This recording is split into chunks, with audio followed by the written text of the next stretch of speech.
ساكنا في الروح يا ساكنا في الروح. اعوذ باللہ من الشیطان الرجیم. بسم اللہ الرحمن الرحیم. السلام علیکم ورحمۃ اللہ وبرکاتہ. مومنین، اما بعد فقط قال رسول اللہ صلی اللہ علیہ وآلہ وسلم: من ماتا ولم یعرف امام زمانہ ماتا میتۃ جاہلیہ. نبی اکرم حضرت محمد مصطفیٰ صلی اللہ علیہ وآلہ وسلم کی حدیث ہے کہ جو شخص اپنے زمانے کے امام کو پہچانے بغیر مر جائے اس کی موت جاہلیت کی موت ہوتی ہے.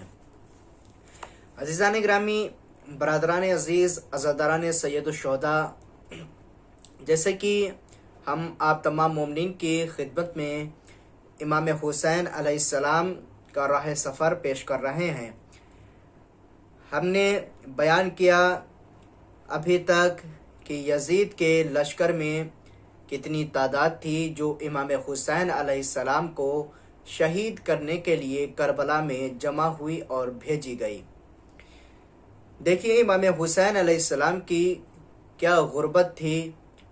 لیکن مومنین، یہ جو پھر لشکر جو آیا ہے، پھر امام حسین علیہ السلام نے پھر ایک خطبہ دیا ہے جہاں کے اوپر ہمارے دین اسلام میں بہت سی ساری چیزیں ضروری ہیں، وہیں کے اوپر ایک معرفت بھی بہت ہی زیادہ ضروری ہے. اگر معرفت نہ ہو، جیسے کہ ہم بیان بھی کر چکے ہیں، اگر معرفت نہ ہو، چاہے وہ خدا کی معرفت ہو چاہے امام کی معرفت ہو، تو سارے اعمال تباہ اور برباد ہو جاتے ہیں. اس کی پھر عبادت کا کوئی فائدہ نہیں.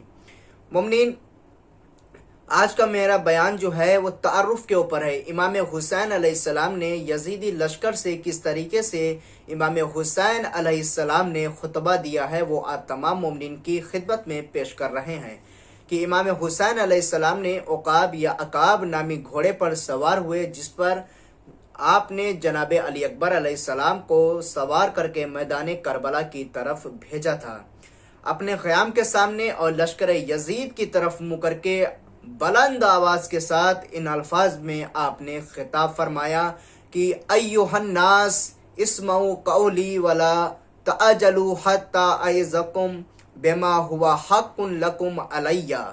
امام حسین علیہ السلام ارشاد فرماتے ہیں: اے لوگوں، میری بات کو سنو اور جنگ میں جلدی نہ کرو، تاکہ میں تمہیں اس بات کا معاوضہ اور نصیحت کروں کہ جس کی بجا آوری میرا فریضہ ہے. اس کے بعد امام حسین علیہ السلام ارشاد فرماتے ہیں کہ وَحَتَّى أَعْتَذِرَ مِن مَقْدَمِ عَلَيْكُمْ، کہ اور مجھ پر تمہارا حق ہے اور حقیقت حال کو واضح کر کے بیان کر دوں کہ میں یہاں کس مقصد کے لیے آیا ہوں. اگر تم نے میری اس دلیل کو مان لیا اور مجھ سے انصاف سے کام لیا تو سعادت کی راہ پالوگے اور میرے ساتھ جنگ کی کوئی وجہ تمہارے پاس نہیں ہوگی. اور اگر میری بات کو نہیں مانو گے اور نہ ہی انصاف سے کام لوگے تو اس مقام پر سورہ یونس کی ایک آیت نمبر 71 کی تلاوت کی، جو حضرت نوح علیہ السلام کو اپنی قوم کو نصیحت پر دلالت کر رہی ہے. اگر انصاف سے کام نہیں لوگے تو تم اپنے شریکوں کے ساتھ مل کر مضبوطی سے اپنا فیصلہ کر لو، پھر اس فیصلے کا کوئی پہلو تم پر پوشیدہ نہ رہے. ساتھ ہی سورہ اعراف کی آیت نمبر 196 کی امام حسین علیہ السلام نے تلاوت کی کہ جو حضرت رسالت مآب حضرت رسول خدا صلی اللہ علیہ وآلہ وسلم کی ذات کے اوپر توکل پر دلالت کر رہی ہے کہ بے شک میرا آقا تو وہ اللہ ہے جس نے کتاب نازل کی اور جو صالحین اور نیک لوگوں کا کارساز ہے. تاریخ کہتی ہے کہ جب اہل حرم نے آپ کے خطبہ سنا تو خیام میں کوہرام برپا ہو گیا. مولا امام حسین علیہ السلام نے اپنے بھائی عباس علمبردار فرزندان اجمد علی اکبر کو خیام کے اندر محاضرات عصمت کو صبر کی تلقین کرنے کے لیے روانہ فرمایا اور ساتھ ہی کربلا بھیجا کہ میرے بعد تمہارے رونے کا عرصہ بہت طویل ہے. ہائے حسین کی غربت بہت طویل ہے اور تم نے روتے ہی رہنا ہے. اس وقت صبر و ضبط سے کام لیں جب خیام میں سکوت طاری ہو گیا، سب لوگ خاموش ہو گئے۔ تو پھر آپ نے خطبے کو از سر نو شروع کیا، جس میں آپ نے قوم اشقیا کو خدا کی خوف اور دنیا کی زرق و برق دور رہنے کی تلقین فرمائی، اور بتایا کہ دنیا فانی ہے، کسی کے لیے اس کی بقا حاصل نہیں، اگر باقی ہوتی تو انبیاء اس کے زیادہ مستحق تھے۔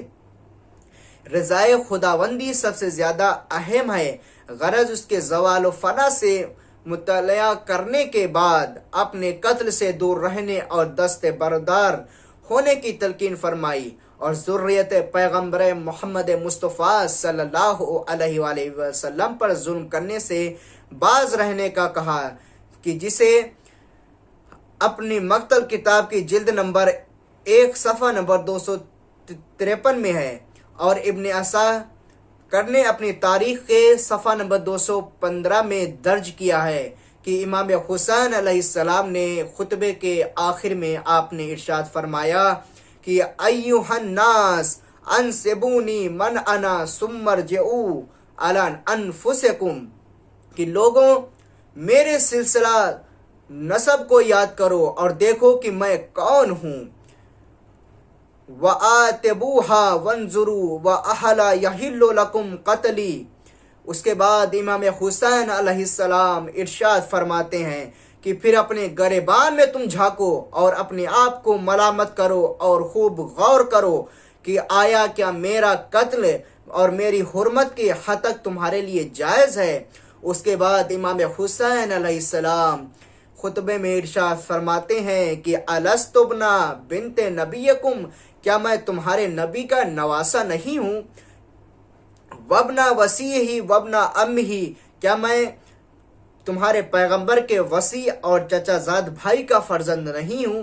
وَأَوَّلِ الْمُؤْمِنِينَ بِاللَّهِ وَالْمُصَدِّقِ لِرَسُولِهِ بِمَا جَاءَ مِنْ عِنْدِ رَبِّهِ۔ اس کے بعد امام حسین علیہ السلام ارشاد فرماتے ہیں، کیا میں اس عظیم ہستی کا فرزند نہیں ہوں کہ جس نے سب سے پہلے خدا کی ذات پر ایمان کا اظہار کیا اور رسول پاک کی رسالت کی تصدیق کی؟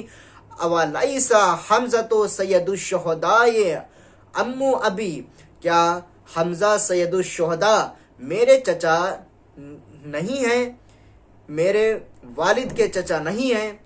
اس کے بعد امام حسین علیہ السلام ارشاد فرماتے ہیں کہ اولیس جعفر طیار امی، کیا جعفر طیار میرے چچا نہیں ہیں؟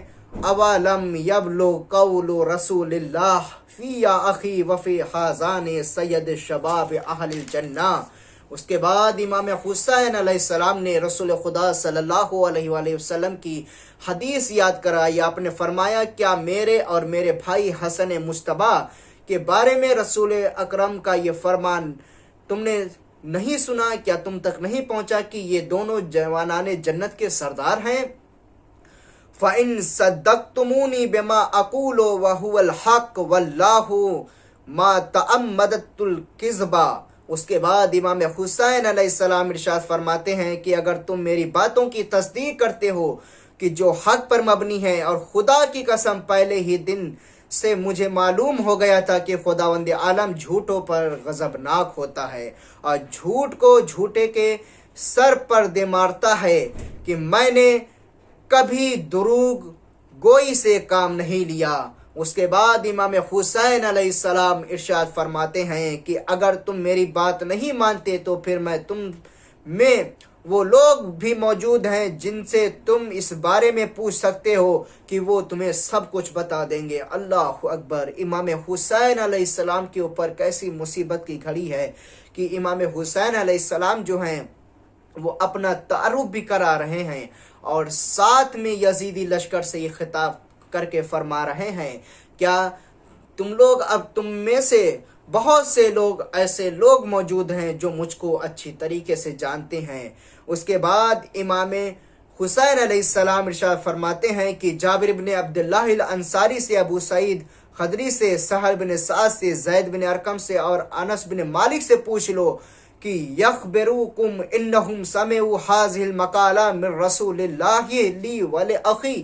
امام حسین علیہ السلام کی غربت کے اوپر ذرا تصور کریں کہ وہ تمہیں بتائیں گے کہ انہوں نے میرے اور میرے بھائی کے بارے میں سرکار رسالت مآب سے یہ فرمان سنا ہے کہ اما فی حاز حاجز لکم ان صفک دمی، کیا تم اس قدر شہادتیں اور گواہیاں تمہیں میرا خون بہانے سے نہیں روک سکتی؟ اللہ اکبر۔ تبھی شمر کی بکواس آتی ہے۔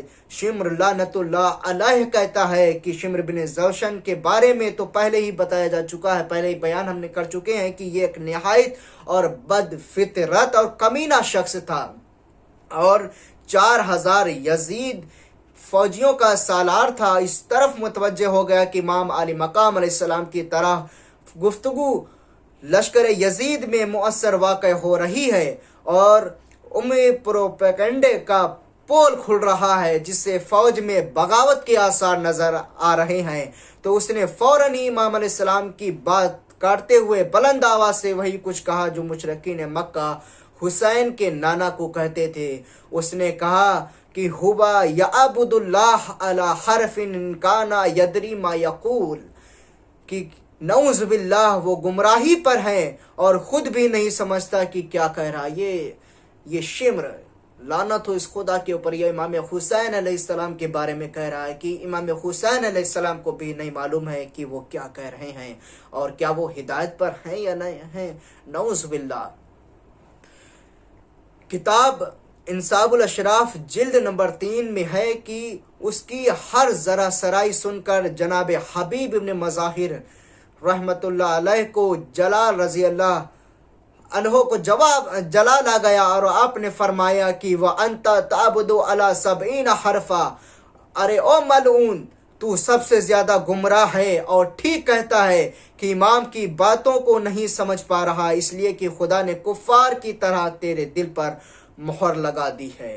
یعنی حبیب ابن مظاہر اسدی فرماتے ہیں کہ جب کفار و مشرکین جو ہوتے ہیں پھر ان کو کوئی بھی بات معصوم کی یا نائب معصوم جو ہوتے ہیں ان کی بات سمجھ میں نہیں آتی، کیونکہ ان کے دلوں کے اوپر ایک مہر لگی ہوتی ہے جو کہ سمجھ میں نہیں آتی ہے۔